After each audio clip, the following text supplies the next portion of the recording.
Welcome to the Maple City Minute. I'm Samantha Wilhelm, and this episode is brought to you by Roto-Rooter North Coast. You can find them on their Facebook page, Roto-Rooter North Coast. Today, we're here at the reservoir, and joining me is Joe Lindenberger, the superintendent of the Norwalk Parks and Rec Department. Hi, Joe. Hi, Sam. Welcome. Thanks for meeting us out here today. Thanks. We just wanted to talk about the parks that we have in the city of Norwalk. How many do we have in the entire city? We have 15 parks. What type of parks? Well, there are several pocket parks in town and also a couple downtown parks like Pole and Sewer Park, as well as some major parks like Baines Park and, of course, here, Veterans Memorial Lake Park. Yes, it's a huge park, as you can see behind us. That's the lower reservoir. So what kind of amenities do we have available here for the public at the reservoir? There's a walking trail here, about a 1 mile trail, as well as a number of shelters and playgrounds. There's a premier disc golf course. It's one of the largest in the state, especially between Cleveland and Toledo, the Great Heron Disc Golf Course.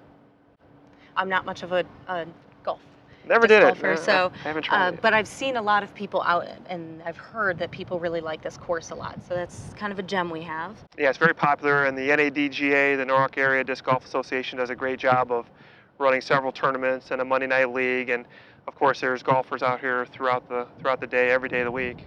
So there's an upcoming event for that. What other upcoming events do we have at this location? There's a triathlon here. The 11th annual Maple City Triathlon will be August 5th. There's a couple events in July. The Maple City, the Bassmasters Fishing Derby. The annual Fishing Derby will be here, sponsored by the Maple City Bassers.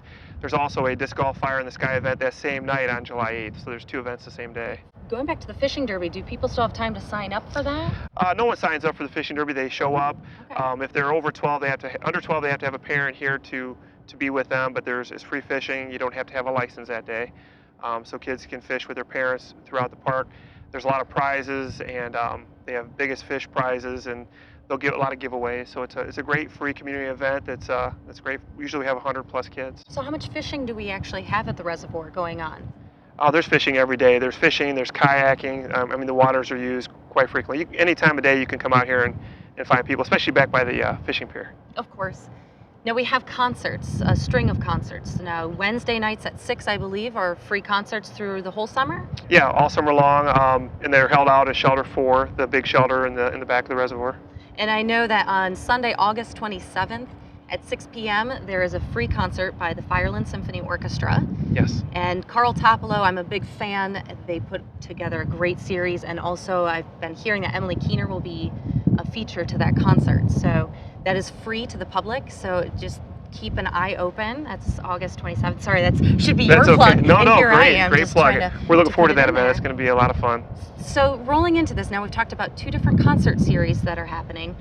Are there future plans? I've heard from a lot of different people. I know Chris Castle's not on camera right now, but I know this is one of his favorite things, an amphitheater. Is there a future for that here? Actually, we would love to have an amphitheater. Service Director Wen and myself, just a few days ago, were looking at several different locations out here, what would be the best to build an amphitheater. Of course, with that, it would take probably a substantial grant as well as other funding mechanisms, but there's been talk of an amphitheater for years, and I think we really can make that happen. So how does it happen? How do we get to that point where we can conceptualize and build something? Well, first thing is location. We had to pick a location. We had to find out where it would be suited best, what kind of costs are going to be involved. There's a couple great locations here, but utilities to those locations would be cost prohibitive. So, as people want to express their interest, we'd love to hear from the community about what they think, as well as administration and council to plug in. And then as other grants are available, we can look at NatureWorks grants. Clean Ohio Fund is another grant that we can apply for and look to build something out here and get it done. That'd be great. Speaking of grants, recently the Parks Department was awarded a $200,000 grant from the state of Ohio. I thought it was ODNR, but it's actually... It's SB Bill 310. It's a state Senate bill that's awarded, and they had several in this area, and we were awarded $200,000 for the construction of a splash pad. Okay. And we also have another $50,000 from a private donation to bring the total to $250,000 to build this splash pad at the rec center. I know that there was a little uproar in social media about the placement. Can you discuss a little bit where it's going and why, and Okay. what your train of thought has been Sure. once you were awarded the grant? Well, the initial reason we applied for the grant was, we're looking to add amenities to the rec center that are not going to be a big overhead and big expense. Add something the kids are going to love. In a way, also drive down our deficit a little bit. So if we can make a little bit of money and help run the rec center, it's great for the community, great for the general fund. So applied for that grant. I know there's been some uproar. There's people that would like to build it in a public park, but at this point, we're not looking to add major expenses throughout the city, whether it's building a new playground or acquiring green space. So our intent was to add this feature to the rec center, and I think that kids are going to love it. It's something that will go well. We'll supervise it. Kids are going to have fun. There's not going to be a lot of vandalism since it's on site during operating hours. So that was the intent of applying for that grant. So is there a future for adding something like this to other parks through the town? Actually, yes. There's a Sewer Park uptown is a great location. I know I've talked to Chris Castle about that location, uptown area. If you've been to Cedar Point, they have a small concrete pad with the fountains spraying, and kids are running through that all the time. And I think something like that downtown would be an excellent feature. But we need to walk before we run. We have to get a couple of these projects off the ground and get them completed before we move on. So be patient with us. We've heard from the public, and we would like to add that as well in the future. Well, that's nice to hear that we're looking at adding things, to public parks for everybody to use.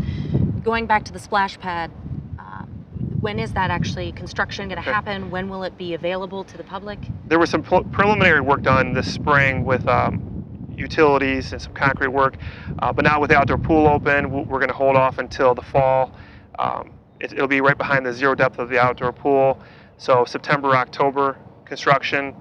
It'll be ready to roll and open up in June of next year when we open the pool. 2018. 2018. It'll be here before you know it. So thank you for being with me today. We've got great events coming up. So please feel free to reach out. I know that they're great at getting back with you if you have questions about what you can use, how to rent things here at the reservoir. But what's the best way? Facebook? Do you have a website? Facebook, Norwalk Parks and Rec, as well as our website is norwalkrec.com. And of course, call in the rec center anytime we're open. We're open quite a few hours. But we're always happy to hear from the public and answer any questions they have. Okay, I think that's it. Thank you for joining us today, and we're signing off. Thanks for having me. Thanks.